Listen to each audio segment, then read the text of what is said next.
Language is a more effective tool than sword. Is this? This is the age of digital technological advancement. World changed so much, but what remained important and would remain important is the power of communication.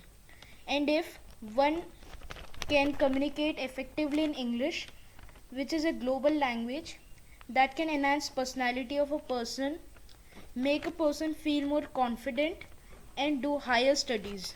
This was the purpose I chose to teach English to those kids who are not self motivated, who do not get ample exposure and opportunities to learn English.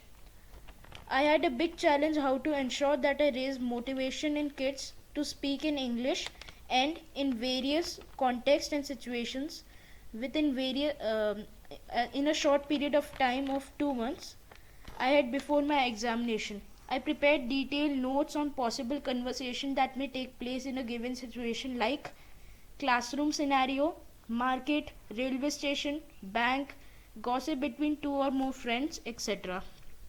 I feel only when I contextualize students will show interest in speaking as it may connect in their daily usages of experience.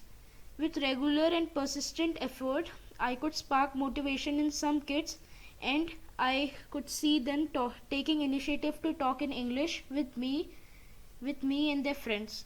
I learned and developed certain soft skills like perseverance, patience, reverence, and empathy towards who like and need to learn. A smile on students' face, their initiative to talk in English was more important than the certificate I was given by the organization. Thank you to all those kids. Special thanks to Ishpreet ma'am, Sangeeta ma'am, and Smita ma'am.